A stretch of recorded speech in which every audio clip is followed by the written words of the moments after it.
This is Nathan Fantasy Football League Updates.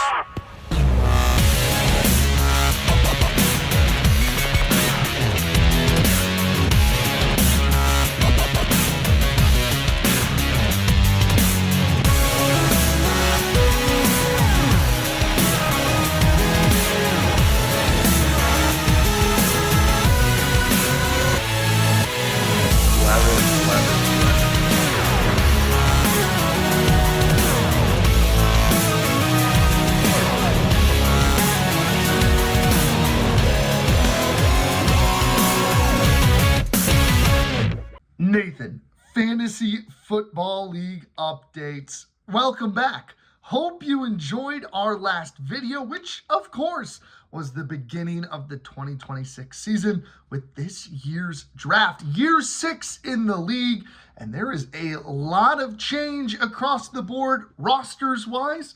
So it's time we finally meet those rosters, meet the guys that are going to be propelling your favorite teams to a potential championship or losing season. But we're here today to discuss my rankings for every team in the league. Well, not every team, because this is a 5-part series. We're going to get our bottom 2 teams today. We're going to introduce what I like to call this year the bottom of the barrel. Now, remember, these are my personal opinions on everybody's drafting team. You can completely disagree, and you could look at this team and go, this is much better than that. Totally fine. These are my opinions, and we have to remember that these are my rankings. So I'm going to put teams where I want to put them because this is what I feel is how the roster really stacks up. Now, before we get into this and reveal team number 10, I just want to say, following the draft, it really felt like everybody was able to get who they wanted in the first round and their sleeper pick, which I think really made in part to what feels like every team has super strong pieces, one way or another, position-wise. But then again, I also had to do a deep dive and felt like I kind of found some weaknesses for every team across the board. Now, I do feel like of every season of this league, year 6, this year might be the most competitive across the board. It would not shock me if Team 10 wins the championship. It would not shock me if Team 1 wins the championship. All across the board, I think there can be reasons teams win and go to the playoffs, and of course, lose and fall out. I feel like in years past, I haven't been able to see paths for some of these bottom teams. This year, the paths are there for some of these bottom teams. It's just a matter of if it pans out. So, let's not waste our time much longer. The most competitive year, so don't take it with a grain of salt. But this year, coming in at number 10 in my preseason power rankings, I'm going to go with the Richmond Rough Riders. Yes, the Richmond Rough Riders. I felt a little bit more confident about their draft following it. After kind of doing a deep dive of all the rosters, I feel like this one is taking some risks. And now risks can be great in fantasy football. This team, though, I think is a little too full of them across the board, whether it's injuries, new homes, changing situations. This team is full of that and aging talent, which makes me really concerned for how the Rough Riders season is going to go here in 2026. They're trying to get back to the postseason. It's been quite some time since we've seen the Rough Riders back in the playoffs. I just feel like right now, they're the team on the outside looking in. Just too much risk across the board, and it starts with the quarterback room. You've got a rookie in Jackson Dart, who I felt like was ranked way too high this season in fantasy football. He's a quarterback that's not afraid of contact. Not great for the NFL we're in right now. Injuries are prevalent. Feels like he's an injury waiting to happen, was maybe a little too overvalued to be your quarterback 1. And instead of pairing him with what felt like a safe option, it's a little bit more risky. Danny Dimes, Daniel Jones, coming off a torn ligament in the back of his leg. I mean, we all saw the injury. It was late season. He is not going to be full health by the beginning of this season, and especially a running quarterback in Daniel Jones, who, don't get me wrong, had a spectacular 2025 until the injury. But man, oh man, that injury is a detrimental one, because guess what? That Achilles tendon It's what he needs to run. And if it's not 100%, it's going to hurt the deep ball accuracy. It's going to hurt him trying to leave the pocket because he's not going to want to with fear of that leg giving out. I feel like it's going to be a down year for Danny Dimes. And Jackson Dart, not very a secure runner, it feels like right now. I'm concerned about both of the quarterback front. And then your backup is 40-year-old Aaron Rodgers. That's not stable either. I mean, Aaron Rodgers wasn't a suitable fantasy quarterback last year. He's not going to do it again, no matter how many weapons they get him in Pittsburgh. The quarterback room, I'm already out on for the Rough Riders. Probably, in my opinion, the worst, if not bottom two in the league following the draft. Risky. Then we go to your running back room, and the risks continue to climb. The first round pick, as we saw in the video, Christian McCaffrey. Don't get me wrong. Christian McCaffrey, when he is healthy and on the field, is the best fantasy football player out there. We saw it last year. We saw it the year before. But Christian McCaffrey is the most injury-prone running back I think I've ever seen in my life. And the history will show you. It's a healthy season and an injured season. That's how it has gone. He was healthy last year, and I believe the year before. I mean, he's got Achilles tendonitis in both knees. It just can't give for a 49ers team that just continues to find injuries in the preseason. And for Christian McCaffrey, who's touching 30. I mean, this is a guy who, yes, can be the best fantasy football player when healthy. And don't get me wrong, if he's healthy this season, he's going to be an elite running back. I just question his health in 2026. I was going to stay away from him no matter what. You didn't. It's a risk that you're willing to take. If it pays off, it's going to pay off in a big way. 30 points per game is very likely for him. But if it doesn't pan out, it's pretty rough. On the other side, you pair him with a falling running back who I think you got great value on in Devon Achane, who again, falling into the third round, you pick him up, it's great value. Don't get me wrong. But the situation is terrifying. He is the only offensive piece. I don't trust Malik Willis. They don't have a running or a wide receiver that you can name unless you have elite ball knowledge. I mean, come on. This is insane. They had to draft a rookie who might be their wide receiver one in Bell. It's nuts over there right now. Do not trust any weapons in Miami. And I don't trust Malik Willis to check it down to Devon Achane because that's how Achane functions. Tua was a check down merchant for Achane. That's what made him so good. Mike McDaniels, the play caller, is gone. They've got a defensive-minded head coach. Achane is not going to be a viable running back, which is why he fell. It's good value in the third round, just too risky to expect him to play to the level he has in years past, being a first-round pick last year. I don't think he's going to live up to that hype. More risk at the running back position. How about you pair it with a guy coming off a horrible leg injury, Cam Skattebo? I mean, we all thought this guy was going to get a concussion. He was going to lose his mind. I mean, in a boot, he was losing his mind, not even playing football. This is a contact-seeking running back that is going to get concussed this season, probably. Will miss some time. I don't mind Skattebo, but this whole running back room is either injury-prone or in a horrible scheme. It's gotten me completely out the window on the first two position groups. And then we move to the third position group, and this is where I think this team kind of can salvage itself a little bit. Drake London, love the pick in the second round. I really trust Drake London. I just, again, have skepticisms about who's throwing him the football. He missed some time last year due to injury, and it was significant time. And then you've got Michael Penix, Tua, Cooper Rush is there. They're all pretty much injured in the preseason here. Who is throwing Drake London the football, and can they throw it to Drake London consistently? That has been the problem in years past. I fear the Falcons' offense hasn't gotten much better outside of Bijan. I fear Drake London is just going to be a mediocre, wide receiver one. I don't think it's gotten better there. And then you pair him with a guy in a new situation, and I love the situation. Jalen Waddle. He heads over to Denver. This was a guy I would have been happy to take on my roster too.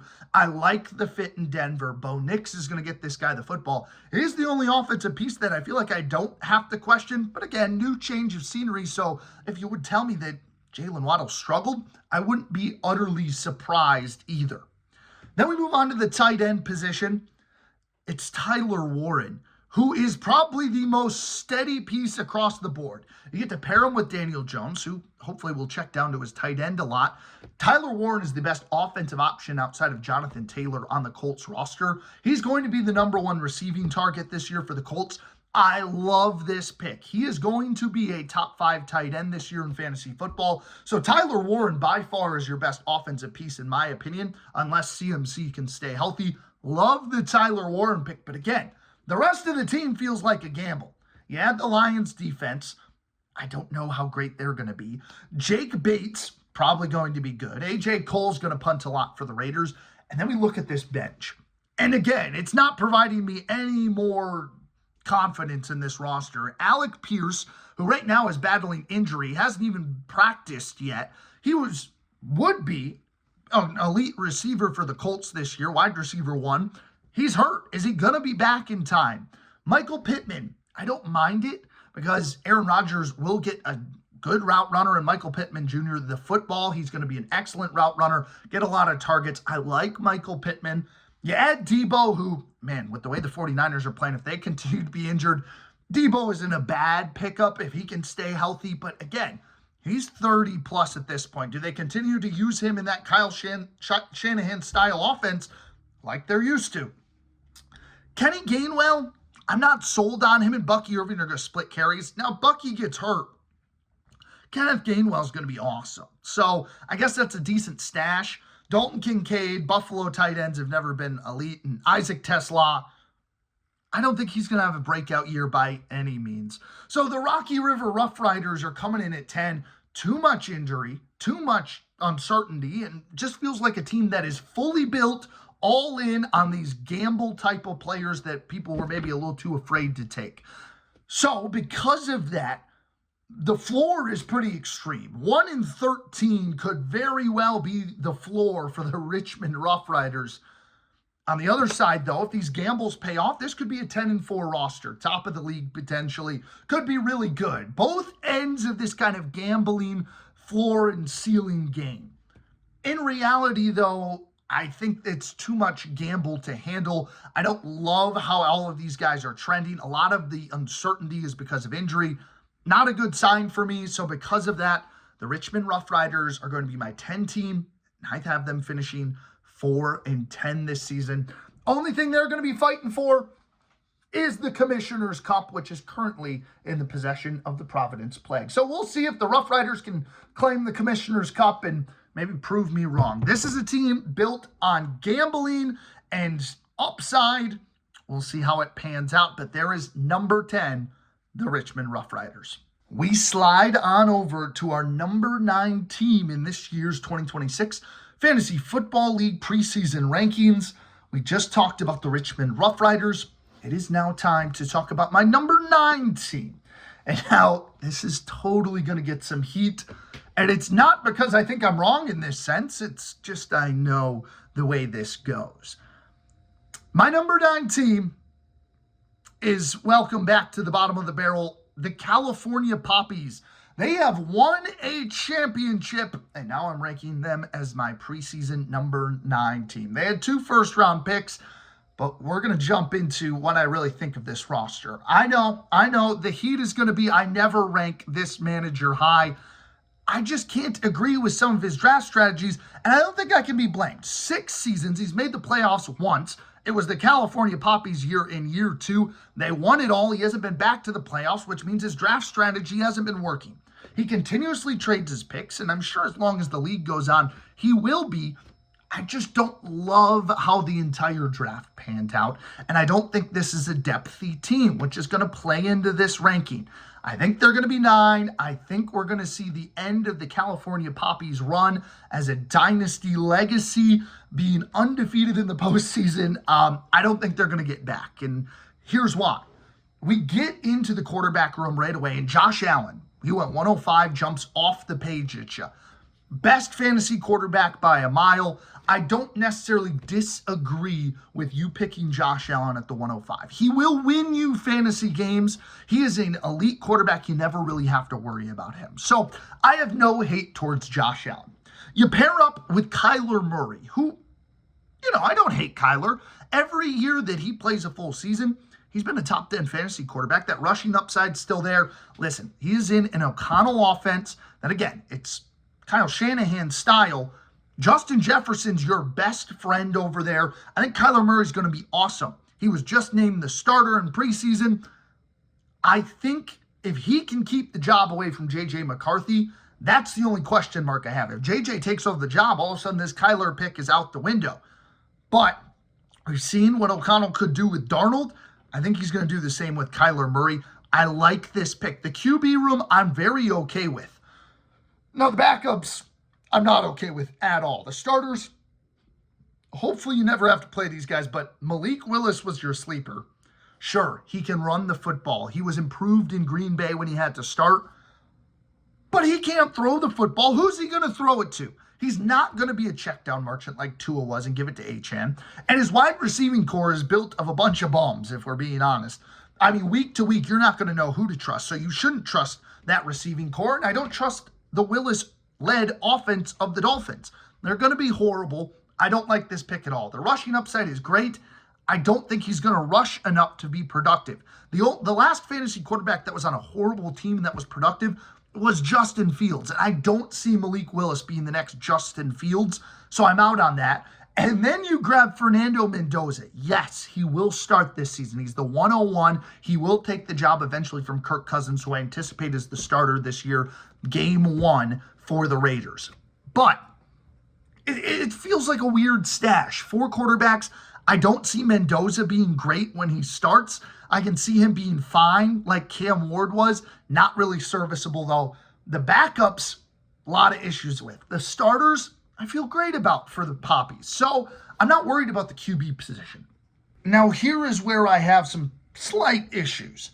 It's at the running back room. And it's not because I don't like the running backs. I don't mind them at all. I think there are some question marks with each of them, but I do think the position group hurts because of the first round selection of Josh Allen.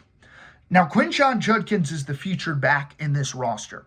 I don't mind Quinshon at all. I think he's going to bounce back and be great for the Cleveland Browns. That's my opinion, though. Now, I do see a world, though, where the injury he had late, now I heard there was no serious ligament damage, but it's still a significant injury that sidelined him late in the season. I do think there could be a slower start for him and maybe less production to start the year. Dylan Sampson may be eating into that from the backup role. I think Judkins will find his groove, but the injury could hold him back from being a great running back like he was for most of the season. And it's the Cleveland Browns. I mean, their offense is horrible. On the other side, you go out and pick Travis Etienne. He is finding a new home. He is out of the Liam Cohen offense in Jacksonville, which produced him a top 10 fantasy running back season. He gets his payday, heads over to New Orleans. I don't mind the fit over there. He's with another offensive guru who I think could do wonders for him. The issue I have is he is joining Alvin Kamara, who again is 30 plus years old, not a back that's going to take away carrying downs. But Travis Etienne made his money's worth through the air. And Kamara is still proven he is a great receiving back. So that tandem is going to take away some production from Etienne. I think he'll be a serviceable running back too. I just don't know if he's going to be up to that elite level they're expecting this year. And I think it might be a little bit of an overpay this year in New Orleans because they still have Kamara there. And Etienne doesn't have as much breathing room to be able to get that receiving back downs that he normally would have in Jacksonville, where he didn't have much competition. The other running back in the room that I want to highlight, David Montgomery. New home for him, which is great, over in Houston. He will be the premier back, the power back, but Woody Marks is still there, and Woody Marks is going to take the passing production away. So David Montgomery will have to have a nose for the end zone, and a Houston offense that has been up and down the last couple of years. They're going to need to see some David Montgomery production. Again, he's used to a 2-back system with Gibbs, who really took a lot of the premier power work from both of them. Now, can he do it by himself, where Woody Marks isn't a guy that'll flash like Gibbs did? That's where a question mark begins. I think he'll be a serviceable flex option, just not fully sold on Monty over in Houston nearing that 30 years of age. Now we move on to the wide receiving room. And this is where I feel most confident outside the quarterbacks. I mean, the 103 pick, Puka Nacua, I love it as your staple player. I mean, this guy is a monster. Sean McVay schemes up every way he can to get this guy the football, and Matthew Stafford delivers every time. I mean, an MVP season last year, I know Matthew Stafford is getting way up there. I still think he's got the arm talent to get Puka Nacua the ball this season. Puka's going to be awesome this year, going to be another one of those consistent scorers on your roster. I like the Puka pickup. I really do. And you pair him with the steady guy in Chris Olave, who last year for the champions, the Tucson Gila Monsters, delivered week in and week out. I mean, he was the premier guy in that offense for Tyler Shuck. I expect the beginning of the season to be the same. The one iffiness I have about Chris Olave is the rookie Jordan Tyson, who has created a ton of buzz in training camp and preseason. This is a guy looking to break out. And I could see a world where he begins to eat into that target share. It was about 10 to 11 targets a game for Chris Olave. Now there is a true wide receiver 2 in New Orleans. There is a world where Chris Olave loses some of that production and consistency because Jordan Tyson could be the real deal. Now, again, I think Chris Olave, definitely in the beginning of the season, you're going to be able to count on him. Let's see how Tyson continues to eat up work, though, as the season goes on. But for right now, I like the Chris Olave pickup. Then we move to tight end. I mean, Mark Andrews, serviceable, bottom-of-the-barrel tight end at this point. Him and Lamar Jackson, it feels like, aren't on the same page that they used to be when Mark Andrews was a top 2 fantasy tight end. Just feels like he's hit his prime. He's on the trend down. Feels like it's just kind of like a rental pickup for you because I do like your backup tight end. Kenyon Sadiq, the rookie for the New York Jets. The Jets offense is going to be horrible.